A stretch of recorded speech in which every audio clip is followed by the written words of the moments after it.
सभी को प्रणाम। हम पढ़ रहे हैं पुस्तक भक्ति एक दर्शन एक विज्ञान। आइए गुरु चरणों को हृदय में धारण करें, एक गायत्री मंत्र के माध्यम से स्वाध्याय को आगे बढ़ाएं। ओम भूर्भुवः स्वः तत्सवितुर्वरेण्यं भर्गो देवस्य धीमहि धियो यो नः प्रचोदयात्। पिछले स्वाध्याय में गुरुदेव ने हमें स्वावलंबन का महत्व बताया। गुरुदेव ने बताया कि भक्ति के नाम पर हम गलत राह पे न चलें, भक्ति के नाम पर हम भिखारी न बन जाएं। और दूसरा बताया कि भक्ति के लिए प्रेम होना चाहिए, अंदर भक्ति चाहिए तो अंदर प्रेम होना चाहिए, करुणा होनी चाहिए, संवेदना होनी चाहिए। तीसरा गुरुदेव ने बताया कि भक्ति के लिए की यात्रा पर चलना है तो खुद को खाली करना पड़ेगा अपने विकारों से, और अगर हम खाली होने के लिए तैयार हैं तो फिर भगवान हमें सब कुछ देने को तैयार है। और इसके लिए गुरुदेव ने सुदामा जी का एग्जाम्पल रखा। आगे गुरुदेव इसी में कह रहे हैं, भगवान जी के पास जो कुछ भी सामान था वह सब उन्होंने द्वारका से पोरबंदर भेज दिया, सुदामा नगरी को भेज दिया। उन्होंने कहा आप खाली हो गए और हमारे लिए, और हम खाली हो गए आपके लिए। यानी सुदामा जी को पूरे महल मिल गए, पूरा ठाट मिल गया, पूरा राजपाट मिल गया। मित्रों, भक्ति की बात यहाँ से शुरू हुई है, आप भी वहीं से शुरू कीजिए। ऐसा नहीं हो सकता कि ये हमारी चीज है और हम इसे बगल में दबा कर रखेंगे लेकिन आपसे लेंगे। बेटे ये संभव नहीं। हम खुशामद कर सकते हैं, चापलूसी कर सकते हैं, चावल धूप बत्ती खिला सकते हैं। मुबारक हो आपकी धूप बत्ती और आपके चावल, इसे अपने पास ही रखिए। अच्छा साहब, तो हम 24,000 का जप करके सुना सकते हैं, वह भी आपको मुबारक हो। हमें नहीं चाहिए आपका 24,000 का जप। आपका 24,000 का जप सुनने की अपेक्षा हमारे लिए यह ज्यादा अच्छा है कि हम सिलोन रेडियो लगा लें और अपना टेप रिकॉर्डर खोल लें और रिकॉर्ड प्लेयर करके उससे लता मंगेशकर के बढ़िया बढ़िया गाने सुन लें। 24,000 का अनुष्ठान सुनने की हमको फुर्सत नहीं है। आपके 24,000 के अनुष्ठान में कोई गाना नहीं, कोई बजाना नहीं। चल पागल कहीं का। कितनी आत्मीयता है गुरुदेव के इन शब्दों में, अगर ध्यान से देखेंगे। हम क्या देने की कोशिश कर रहे हैं उस परमात्मा को, जिस परमात्मा ने पूरी सृष्टि बनाई, जिस परमात्मा के आधार पर, जिस परमात्मा की एक चुटकी बजा के पूरा ब्रह्मांड शुरू हो सकता है और खत्म हो सकता है। हम उसको क्या प्रलोभन दे रहे हैं? हम बिजनेस डीलिंग कर रहे हैं भगवान के साथ कि अरे अरे हमको भक्ति दे दो, अरे हमको लॉलीपॉप टॉफी दे दो, हम अनुष्ठान करेंगे, हम साधना करेंगे। कौन सी वाली? अंतर मन तो बदलेगा नहीं, बाहर से माला जपेंगे, 24,000 की माला जप लेंगे, धूप बत्ती लगाएंगे, प्रसाद खिलाएंगे, भोग लगाएंगे, भंडारे लगाएंगे, और उसमें क्या नेम एंड फेम के पीछे भागेंगे, लोकेशना के पीछे भागेंगे, पुत्रेशा के पीछे भागेंगे, अलग अलग ऐषणाओं के पीछे भागेंगे, लेकिन अपने अंतर मन से विकारों को खाली नहीं करेंगे। तो गुरुदेव कह रहे हैं अगर इनर ट्रांसफॉर्मेशन के लिए तैयार नहीं हो तो रहने दो, मेरे को नहीं चाहिए। मैं आप इस सबसे बेहतर मैं लता मंगेशकर के गाने सुन के सुकून पा लूं, पर आप बाद में मुझे ये कहो अरे हमने तो गुरु जी के कहने पे अनुष्ठान किया था, हमारा तो कुछ भला नहीं हुआ, ऐसा मेरे को सुनने के लिए कुछ नहीं चाहिए। तो अभी ये अब तक अगर जिन्होंने जन्म शताब्दी पुस्तक माला शुरू से सुनी है, 1 से लेकर 31 तक सब सुनी है, तो यहाँ पर जो गुरुदेव कितने आत्मीयता से कह रहे हैं ना, ये बात अंदर तक बैठ गई होगी कि यहाँ कहा क्या जा रहा है। उपासना और साधना का सही अर्थ जब तक जीवन में नहीं उतरेगा तब तक कुछ भी मैनिफेस्ट नहीं हो सकता। चाहे 10 साल साधना कर लो, चाहे 50 साल साधना कर लो, इसमें कोई दो राय नहीं। लेकिन उपासना और साधना का सही अर्थ मैनिफेस्ट हो गया तो फिर साधना समय से नहीं है, आप कितने घंटे बैठे वो इम्पोर्टेंट नहीं है। परमात्मा के नाम का सच्चे दिल से, पूरी श्रद्धा, पूरे समर्पण से किया गया एक क्षण का चिंतन भी 100 माला के जप के बराबर है। एक क्षण का जिसमें आंसू गिर जाएं, ऐसा चिंतन जो अश्रु पूरित कर दे। आगे गुरुदेव लिख रहे हैं कि अब भक्ति के विज्ञान को जानिए। मित्रों, क्या करना पड़ेगा? अब ये सब तो मुझे नहीं चाहिए, ये तो हो गया प्रॉब्लम कि भैया ये सब हम कर रहे थे, अब हम कहें अरे भैया आप करना क्या है, तो आगे सॉल्यूशन बता रहे। क्या करना पड़ेगा? आपको असलियत समझनी पड़ेगी। असलियत कड़वी तो है भक्ति का विज्ञान, लेकिन आपको फिर भी जानना चाहिए। भक्ति का विज्ञान है आदमी की जिंदगी मोहब्बत से सरोबार होना। हम भगवान की इस व्यायामशाला में भक्ति का अभ्यास करते हैं, प्यार का अभ्यास करते हैं, मोहब्बत का अभ्यास करते हैं। प्यार का अभ्यास कैसे किया जाता है? प्यार कैसे होता है जरा बताना। प्यार करने का दुनिया में एक ही तरीका है कि जिनको हम मोहब्बत करते हैं उन्हें कुछ दे। प्रेम की पराकाष्ठा भक्ति है, और प्रेम कैसा? अनकंडीशनल लव, अकारण प्यार। अगर मुझे किसी से प्यार है तो मुझे इतनी भी अपेक्षा ना हो, सुई बराबर भी अपेक्षा ना हो उस इंसान से, और ये भी अपेक्षा ना हो कि प्यार है तो वो पहुंच जाए। अरे आपने प्यार किया था तो कोई कंडीशन के साथ किया था क्या? आपको हो गया तो हो गया। और वही प्यार ट्रांसफॉर्म होकर जब इष्ट के प्रति हो जाता है तो जीवन सफल हो जाता है। जीवन एकदम एकदम मतलब क्या ही ब्यूटी है इसकी, इस खूबसूरती को शायद समझाया नहीं जा सकता कि कितना आनंद में जीवन हो जाएगा और कितनी खुशी उसमें प्राप्त होगी, उसको शायद एक्सप्लेन नहीं किया जा सकता। तो गुरुदेव कह रहे हैं कि देने का नाम है प्यार, मतलब देना। अपनी प्रसन्नता को दूसरे की प्रसन्नता में लीन कर देने का नाम प्रेम है। बच्चे को हम प्यार करते हैं, उसके लिए खिलौने, टॉफी आदि लाकर देते हैं, गुब्बारा और कपड़ा लाकर देते हैं, क्योंकि हम उसको प्यार करते हैं। बीवी को हम प्यार करते हैं, उसके लिए सेंट की शीशी लाकर देते हैं, रुमाल, साबुन, कंघा, नायलॉन की साड़ी लाकर देते हैं, सिनेमा का टिकट लाकर देते हैं। प्यार मोहब्बत में देने के अलावा कुछ नहीं है। भगवान की भक्ति अगर आपके पास है तो आप देना शुरू कर दीजिए।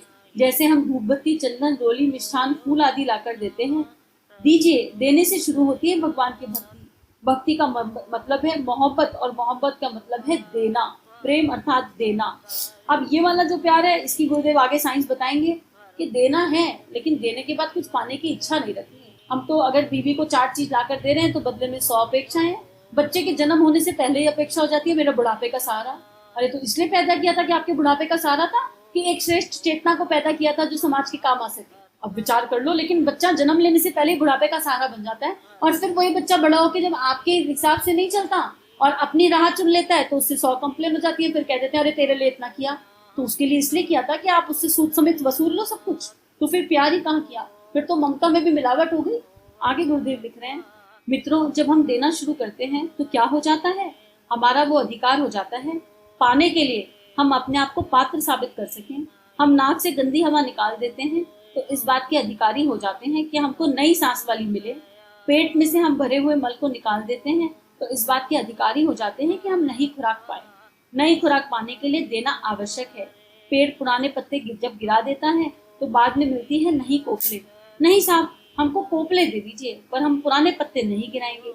नहीं बेटा, ऐसा नहीं हो सकता। पहले पुराने पत्ते गिरा तब नई कोपले पा।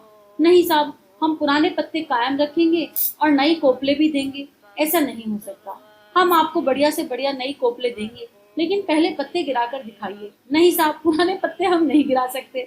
नहीं बेटे, पुराने पत्ते तो गिराने ही पड़ेंगे, नई कोपले तभी मिलेंगी। भक्ति इसी का नाम है। भक्ति भावावेश का नाम नहीं, जैसा कि आम लोग समझते हैं। कितना गहरी लाइन है। भक्ति भावावेश का नाम नहीं कि भावनाओं में पागल हुए जा रहे हैं और उस भावना पे कोई बांध ही नहीं है, और भावनाओं में पागल होने के बाद भी अपने आई पे काम नहीं कर पा रहे। उसका नाम अपने आई मतलब अपने अहम पे काम नहीं कर पा रहे। ऐसा भी हो जाएगा कई बार कि हमको पता होगा कि यहाँ हमको देना है, यहाँ से परमात्मा की प्राप्ति है, फिर भी अपेक्षा पहले होगी।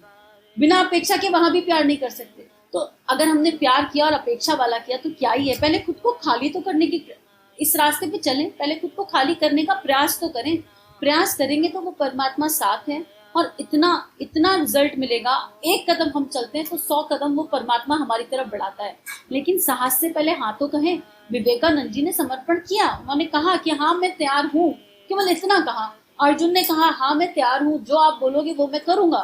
उसके बाद परीक्षा होगी। अभी लास्ट स्वाध्याय में गुरुदेव ने बताया, एक से एक प्रेशर आएंगे, एक से एक दबाव डाले जाएंगे, क्योंकि चेक तो किया जाएगा ना कि आपको देना, आपको कितना देना है। आपको 500 रुपए का करंट देना है, 5000 का करंट देना है, कि 5 लाख का करंट देना है, कि 5 करोड़ का करंट देना है। अभी मेरी क्षमता तो 200 रुपए के करंट की है, यहाँ पे रुपए हटा दो, लेकिन यूनिवर्स का प्रकाश मुझे चाहिए। मेरी क्षमता 200 वर्ड के प्रकाश की है और मैं मांग रही हूँ 500 वर्ड का प्रकाश, तो बात नहीं बनेगी ना, मैं ब्लास्ट हो जाऊंगी। तो उस परमात्मा को पता है, तो उसी स्तर पर खुद को खाली करना है। और इसको और ध्यान से पढ़ते हैं जो गुरुदेव कह रहे हैं, भावावेश नहीं है भक्ति। आम लोग भाववेश को भक्ति कहते हैं। उनकी दृष्टि में भक्ति कैसी होती है? भक्ति ऐसी होती है जैसे आदमी नाचते कूदते उछलते आंखों से आंसू बहाते। ऐसी भक्ति का तमाशा तो मैंने कई जगह देखा। अब मैं नाम नहीं बचाना चाहता क्योंकि आप लोग स्वयं जानते हैं। एक बार मैं वहां गया तो लोग मुझे कीर्तन में ले गए। बोले अरे साहब, ऐसा कीर्तन तो आपने कभी देखा नहीं होगा, ऐसा कीर्तन दिखाएंगे। चला गया वहां। मैंने अपनी जिंदगी में ऐसा बड़ा बढ़िया कीर्तन कभी नहीं देखा। लोग ऐसे नाच रहे थे और नाचते नाचते इस कदर बेहोश हो जाते थे जैसे चैतन्य महाप्रभु के बारे में सुना। चैतन्य महाप्रभु के बारे में सुना था कि भक्ति में जब वो कीर्तन करते थे तो बेहोश हो जाते थे, गिर पड़ते थे, और जो कोई आ जाता था उससे लिपट जाते थे और रोने लगते थे, हंसने लगते थे, उनके होश हवास गायब हो जाते थे। ठीक ऐसा ही कीर्तन एक बार मैंने देखा। लोग हरे राम कृष्ण हरे कृष्ण गा रहे थे, आपस में लिपट गए, गिर पड़े, उठ लिए। बड़ा मजेदार कीर्तन था। मैंने कहा भाई ये बहुत जबरदस्त कीर्तन है। अरे गुरुजी, आपको मालूम नहीं है क्या मामला है? क्या है बताइए। रविवार का दिन है, इन्होंने सुबह ही सब इंतजाम कर दिया। ये लोग वकील मुंशी आदि बहुत बड़े लोग हैं और ये सब शराब पीते हैं। शराब पीकर के इन्होंने भक्ति का रूप बना लिया है। कीर्तन करते हैं और ये सब शराब के नशे में धुत होकर हरे नाम हरे कृष्णा कर रहे हैं, उछल कूद कर रहे हैं, आंसू टपका रहे हैं और कह रहे हैं बाबा वेश आ गया, भक्ति का भूत आ गया, भूत की भक्ति आ गई। क्या यही भक्ति है? पागल कहीं का। कितनी पीड़ा है इसमें कि जो भक्त शिरोमणि हैं, जिनका नेचुरल बाबा वेश होता था, जिनको नेचुरल वो फीलिंग्स आती थी, उस फीलिंग को कॉपी पेस्ट करने के लिए एक तरफ हम ड्रिंक नहीं छोड़ रहे, अपनी वासनाओं को नहीं छोड़ रहे, अपने जो लोअर एनर्जीज हैं उनको नहीं छोड़ रहे, और दूसरी तरफ हम इस यात्रा पे चलना चाह रहे हैं। क्या दोनों चीजें एक साथ संभव है? गुरुदेव ने शराब को सबसे बड़ा शत्रु बनाया है कि स्मोकिंग भी इतनी बुरी नहीं है जितनी ड्रिंक बुरी है। सबसे बड़ा शत्रु कई स्वाध्यायों में गुरुदेव ने बताया। तो एक तरफ तो हम इस राह पे चल रहे हैं और दूसरी तरफ हम इन विकारों को नहीं छोड़ रहे, इनको छोड़ना ही नहीं चाहते, इनके बारे में चिंतन ही नहीं कर रहे। तो कैसे होगा? हम जब भक्ति का विज्ञान ही नहीं समझ रहे, भक्ति से उत्पन्न जो भाव होता है, उस भाव की ऊर्जा को जन कल्याण में लगाना भक्ति है।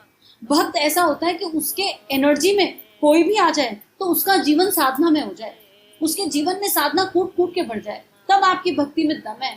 आप खुद भी गिर गए और आप सामने वाले को भी गिरा रहे हो, तो वो भक्ति थोड़े ना है। वो अपने अंदर इंट्रोस्पेक्शन करने की जर्नी है कि अब हम कहाँ जा रहे हैं, हम किस दिशा जा रहे हैं। एक तरफ हम भगवान का नाम ले रहे हैं और दूसरी तरफ सारी लोअर एनर्जीज के साथ घूम रहे हैं, तो हम कहाँ हैं? हमको विचार करने की आवश्यकता है, और हम अपने गुरु के बताए मार्ग पर हैं या नहीं है। तो लाइन बहुत थिन है और इस लाइन को कोई नहीं समझ सकता। अंत हम अपने आप ही समझ सकते हैं कि हम कहाँ हैं। कोई आपको ना जज कर सकता, नो कोई आपके अंतःकरण को समझ सकता। क्योंकि देखो, एक भक्ति में भाव ऐसा भी होता है कि कुछ लोग भक्तिपूर्ण होकर अपने बाल जाके पूरे दान कराते हैं, और यहाँ पर किसी पे कटाक्ष या टिप्पणी कभी मत करिएगा, कभी नहीं करिए।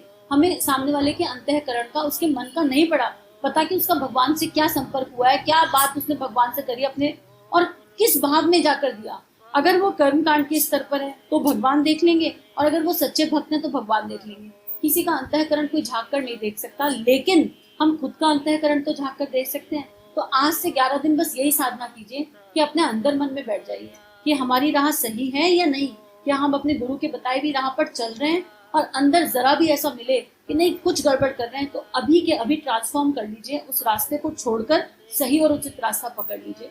आज के लिए भगवान से यही प्रार्थना कि हम सबको उचित रास्ता मिले, उचित मार्गदर्शन मिले, हमारे भीतर के सद्गुरु का जागरण हो जाए। सभी को हमारे YouTube चैनल को सब्सक्राइब कीजिए और बेल आइकन पर क्लिक कीजिए ताकि आने वाली सभी वीडियो की नोटिफिकेशन आपको मिलती रहे। आप सभी को बहुत बहुत थैंक यू।